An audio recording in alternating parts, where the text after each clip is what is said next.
I started my career working for a company that manufactures steel. Now I run a company that manufactures animation. Yes, manufactures animation, like the ones you see behind me. No one bats their eye when they hear the word manufacture followed by steel, but manufacture animation sounds a bit odd, doesn't it?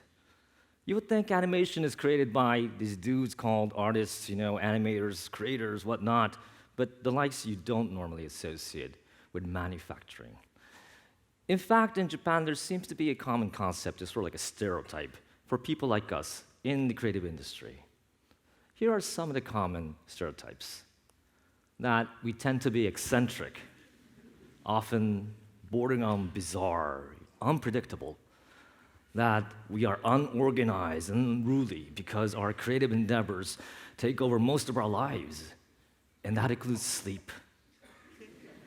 The longer hours we work on our projects, the better it becomes. Hell, daylight sucks.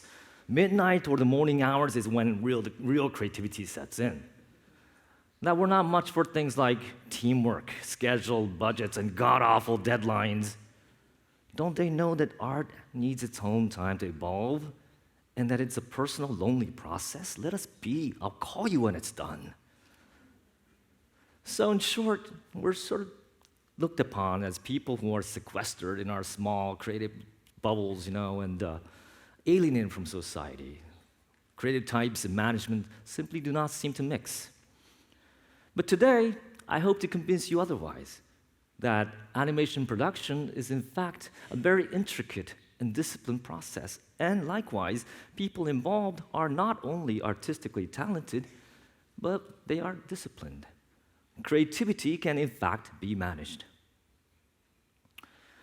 When I interned in the steel mill in Kyushu, shortly after joining the steel company, I was blown away by the sheer size of its facilities, contrasted by the intricacies of its operations and all the advanced technologies that governed it. But foremost, I was impressed by the people working there, how they devoted their passion and dedication day in, day out. I remember their eyes opening up and brightening whenever they told stories about work. Stories such as how their predecessors harnessed the ability to control fire and other natural phenomena in blast furnaces to create better steel using computers and sensors. Things that were seemed inconceivable years before, as such delicate operations were at the mercy of eyes and senses and intuitions of master artisans with decades of experience. And such masters were highly doubtful that their human touch can ever be taken over by a computer. Yet, they've done it, and as a result, they were able to produce better, more consistent, higher volume steel. This and other stories just fascinated me. Years on, and when I inadvertently made a jump into the digital animation field, I was pleasantly surprised that the process of making animation was much akin to that of manufacturing. As with manufacturing, a production line is formed, manned by people of specific specialties and duties, all working cohesively together. As materials flow downstream, data flow. And instead of steel products or automobiles, animation content is manufactured. Let me quickly guide you through the process to elaborate. Any animated content must start with a story. As John Lasseter of Pixar mentions time and again, story is king. That story may be coming from the mind of a great director, or as with the case of our in-house production called Knights of Sidonia, it may come from a published manga, in this case, authored by the great artist Tsutomu Nihei. The story is then turned into a script. All the elements that arrive in the story must be designed, and storyboards created to ensure visual continuity. All these and others are the blueprints, you may say, for manufacturing animation. We head into production where the designs are all turned into CG models. Modeling is sort of akin to sculpting inside the computer. Everything you see on screen must be modeled, including heroes, robots, heroines, villains, spaceships, environments, and onigiri. And even natto. Because you see, heroes must eat. 腹が減っては戦ができぬ. You can't fight on an empty stomach, right? So, skeletons and rigs are implemented into the models that gives the animators freedom of control. The animators, in turn, use these controls to breathe life into otherwise inanimate objects.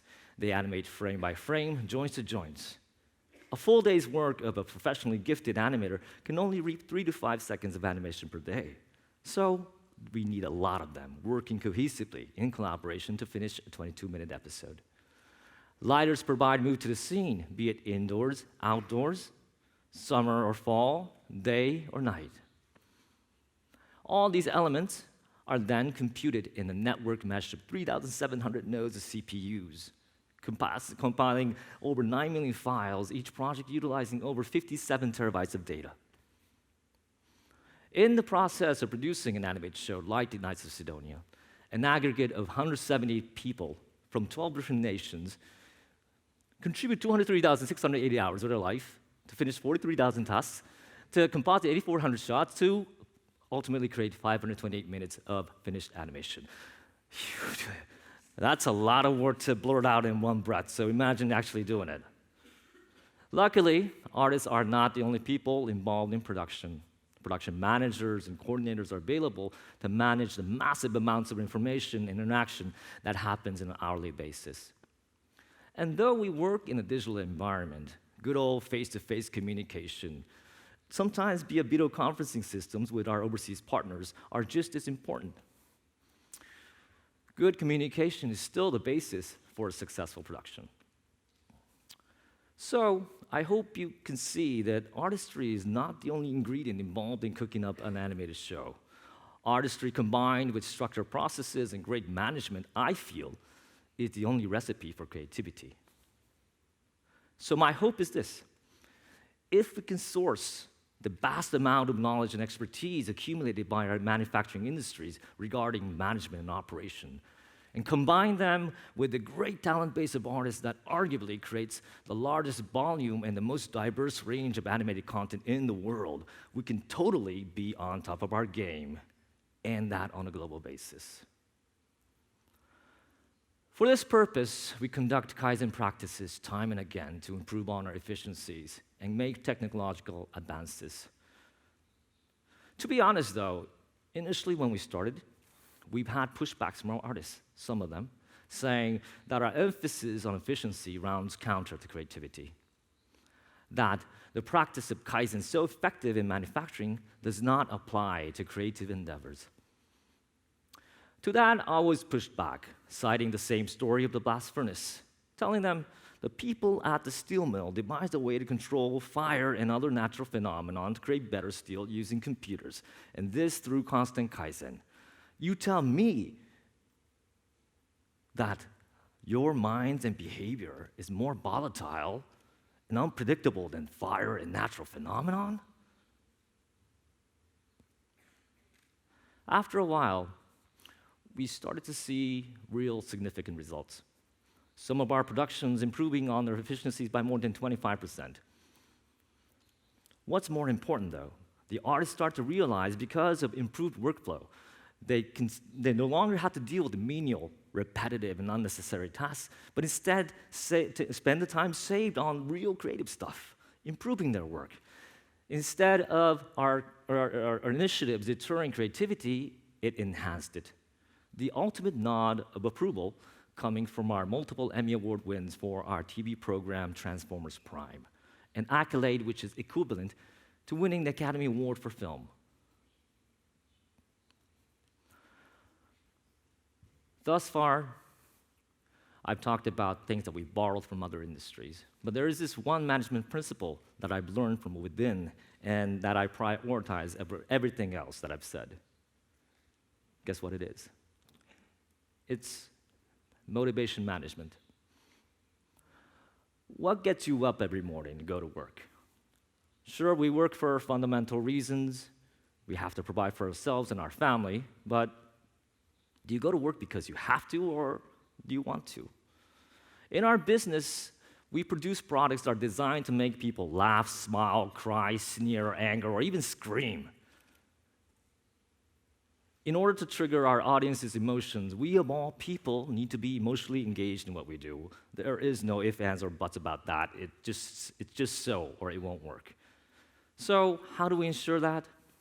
It's not rocket science, but it's not easy either. We just need to be vigilant. We need to be stubborn to preserve our self-awareness, foremost of which is to be involved in projects that we believe in, that we love, that we can be proud to show. The feedback from the audience is our ultimate reward. Our workplace where we create these stuff must be full of positive energy, fun and comfortable. We need our staff to be emotionally and physically healthy. We spend almost as much energy on our parties as we do on work because I feel that it fosters a festive and collaborative, as well as an outgoing atmosphere. And of course, we need to ensure that our staff have enough time to spend with their family and loved ones, to have the time to explore life, appreciate it. But is this something that is specific only to our industry? I don't think so. All businesses can and must be fun. All businesses must be accompanied by creative minds, just as all businesses must strive for innovation and efficiency.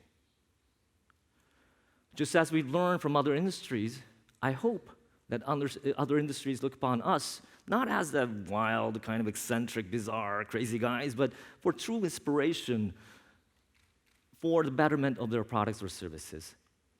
Today, people do not buy just the software or just the hardware. They buy a holistic product that will give them the right emotional lift. Just as we learn from other industries regarding management and operational issues, you should look upon us on how to add the all-important emotional element to your products and services. Only through true collaboration can we make a new product and service genuinely new. Let's do this. We're not that weird. We're just fun. Thank you.